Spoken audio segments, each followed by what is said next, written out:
Dis het ons almal se oë gevang daai Sondag in rapport. Handieratief se roerende onderhoud met die jonge wiskundeonderwyser van Elnor Laerskool in Elsiersrivier wat nie net klas gee nie, maar ook kos aanry om die kinders in sy klasse te help.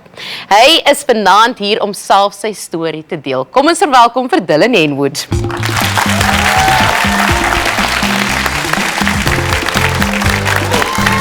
Dit moet asseblief, hallo. Hou vas, kan jy Valentynsdag. Ja, hy's 'n vriendelike kind. Dillon, jy is gemakkelijk vir die Afrikaanse, jy kan lekker Afrikaans. Yeah, that's fine, perfect. Fantasties. Vertel ons bietjie van jou agtergrond en hoe jy by Elnor opgeëindig het. After I graduated, I sent my CV to a whole bunch of places, and I had possible employment at a few very fancy schools like Redham House and Cura and some of those. But then I also had this opportunity at Elnor in Elsies River, and I didn't know, I didn't even know where it was, but I decided, let me just go at GPS, and I accepted the interview. Was het op je GPS? It took me all the way at the back of, through Elsies River, and on my way to this interview, these gangsters were throwing glass bottles at my car on the way to the interview, and I was panicking. I was I literally phoned the principal. I was I'm not coming for this interview anymore. So he's you still I still wait. Yeah, he said, stay where you are, I'm coming to fetch you. I was are you going to escort me to work every day? No, but yeah, so I accepted the post eventually. I walked around the school and I saw the poverty and the destitution and how the community was struggling so much, and I just felt like I would be able to make more of a difference there than at a school like Redham or Cura, where they've already got those resources. Wat het jy die meeste aangeraak dan? Probably the hunger. The children are extremely hungry. The school does have a feeding scheme that operates during the week when the school is open. But over weekends and during the school holidays, the feeding scheme doesn't operate, and you can see the hunger in those children's eyes. How old are you, if I may ask? 24. 24. Yeah. Kyk, nou maak jy baie mense baie excited. Maar ek nou baie duidelik. Op 24 moet jy gaan movie en jy moet gaan uitgaan saam met jou vriende, maar jy gee kos vir honger kinders. Yeah. Waar kry jy jou befondsing en mense wat jou help? I do a lot of fundraising using social media, and there's a company called Power Project that makes a lot of the meals for the lunches. So I basically raise the funds, and then they cook the food because they've got the facilities to do that. And Second Harvest also provided us with about a ton of porridge now during the last holiday that we can make for the kids. En wat sê jou ma en jou familie van dit wat jy doen? En jou It's vriende. amazing, yeah. Yeah, they're all very proud. My friends, my family lives in New Zealand. My mom and stepfather and my siblings live there, and then my dad lives in Durban. So as much as they want to get involved and help, they're not able to. But my friends, they often jump in and help if I don't, it's difficult. Sometimes there's up to 650 kids standing there in a line for food. So what's a typical day in your life at the school? The kids are quite crazy. I mean, I love them to bits, but from that community especially, it's quite a culture shock coming from the upbringing I had to that type of environment. I mean, the kids are, there's very little parental involvement. There's a lot of street children, which is very, very saddening. Like some of the things you read when I mark, the children would write something like, I wish I had someone to live with, or they write about their hunger and their biggest dream is to have a cell phone or something like that. So it's heart-wrenching a lot of the time. But it's also rewarding in itself because you can see the gratitude in their eyes when they get a meal or a piece of bread, and Wat sê jy is? Yeah, share that one story with us about there was a bully in your class that you had. Yes, the menace. He was quite a menace. He was by far my most difficult learner. He just did the opposite of everything I asked him to do. If I asked him to sit, he would stand. If I asked him to take out a book, he would Just look at not do that and rather respond with something very crude. And the age of the child? About 13. Okay. Yeah. Yes, and then? And asked him the one day, like he was sitting in my detention class, and I asked him, why do you steal all the other kids' food all the time? Like you should bring from home, then you also have. So he said, no, he doesn't have food at home. So I asked him, well, why don't you ask, what do your parents do? So he said, no, he lives on his own, like he built his own shack and all of that. So it was really, really upsetting to say that. So I asked him, if I bring you food every day, will you stop stealing the other kids' food? Because that's what got him into a lot of the trouble.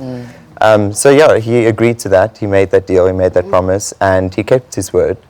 And then I noticed like he started changing his behavior in class, and it was kind of an incentive to him that if he does what he needs to do, he's going to receive food without the consequences of stealing it. Wat sou jy sê is die grootste verandering wat in jou lewe plaasgevind nadat jy by hierdie skool begin werk het? I would say I've grown a lot emotionally. I'm a lot less selfish because I think a lot of people, no one likes to think of themselves as selfish, but when you really go out and you see how much people need, like you don't realize it unless you're actually in that situation. Want ek wil vir jou gevra het, sou jy geglo het as iemand jou vertel het hoe erg gesels is en hoe erg is die nood onder die kinders if you hadn't seen it for Absolutely. yourself? Like the truth is, I really didn't even know that Elsie's River existed until the day of my interview. So that just shows you, I didn't even know there was a need like that. So. And why do you stay? Why do you go back? That you get so attached to the children. You work with them every day. You feel like they're their parent. And sometimes I feel like if I don't come back, all those kids are relying on me being there because a lot of them get food or stationery and stuff like that. But did you expect to draw so much attention? Not at all. Not at all. Like I thought I was just going to do this like off the radar. Because that's very different from the generation now. Everyone wants to take photos when they do For sure, it. for sure. But it helps your cause as well. That's right? the thing. I agreed to the initial first press article for the reason that it would provide awareness or create awareness for the feeding program, because I was struggling to afford to feed 650 kids on my salary. So with the fundraising, that aspect of it, I needed to create awareness. So I agreed to the article. Does the gangsters still pelt you with... No. Do they know you now? They do. I drive through the community and there's just like dozens and dozens of children who run behind the car and they're all screaming, beste Henwood. I took it freedom of the city in Elsie's. Yeah. I feel very safe there now, but not in the beginning. So Dillon, we really loved your story. We know that you are trying to do whatever you can to make the lives of others just a little bit better. So ons het 'n vriendin wat ons baie graag aan jou wil voorstel en sy het iets wat sy baie graag vir jou wil gee. Haar naam is Elsabie en sy is van Spar. Kom stap saam met my asseblief op Dillon. Staan reg langs my hierso. Right over here. This is Elsabie. Elsabie. Oh my word. So Elsabie, weer eens Spar huiwer net nooit om te help nie. Hoekom nie? Toe ek jou storie gelees het, ek kyk nie altyd na die ouderdom nie. En ek het aanvaar jy's 'n middeljarige vrou wat die Ek weet hy lyk nie soos een nie, maar ek het nie geweet hoe hy lyk nie.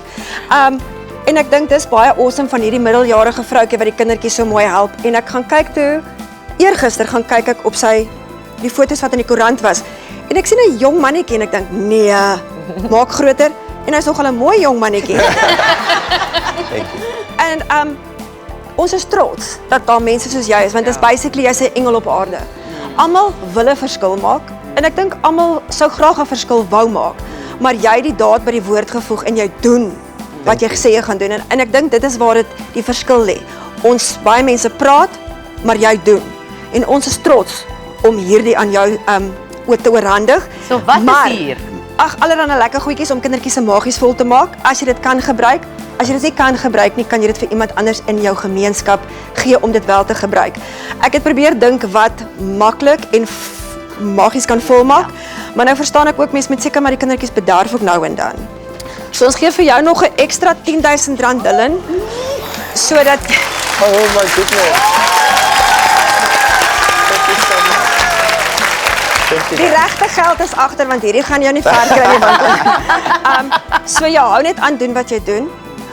Mense soos ons, ons het avenues nodig. Ons kan nie alles op ons eie doen nie. En mense soos jy maak dit vir ons maklik. So baie dankie van Spar se kant af dat jy in die gemeenskap 'n verskil maak. Jy moet nooit ophou doen wat jy doen nie. Thank you very much. I appreciate it. Dillon, what would you like to say to Spar, Western Cape, RTBA Nation?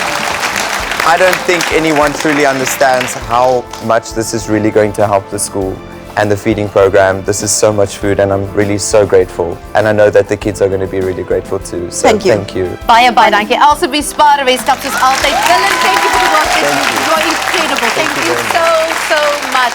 En op daai hoë noot groet ons vanaand, maar ons het nog 'n verrassing vir julle. Stephanie Baartman is terug en sy gaan vir ons dans sing. Tot volgende week. Totsiens.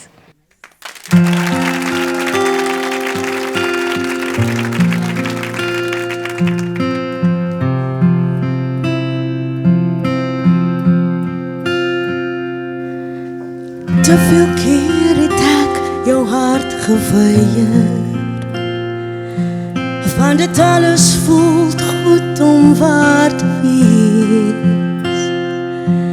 Maar vanaand staan ek hier in jou arms, met die dansvloer op vir jou en my. En ek sê, vou jou hande om my wang en soen my op my lippe, hou my vas, hou my toch net vas. Dit bewe hier binne my, die pad is onbekend, maar saam met jou sal ek weer dans. Dit was 'n warm somerdag toe jy my hand vat en op jou regterknie vir my antwoord vra. Ek wou nie eintlik huil nie, maar ek het. En met jou sagte woorde het jy my kom red. En ek sê, vou jou hande om my wang en soen my op my lippe, hou my vas, hou my toch net vas. Dit bewe hier binne my, die pad is onbekend, maar saam met jou sal ek net dans. Ek ken alles wat ek het, om het een met jou te wees, tot die dood skei.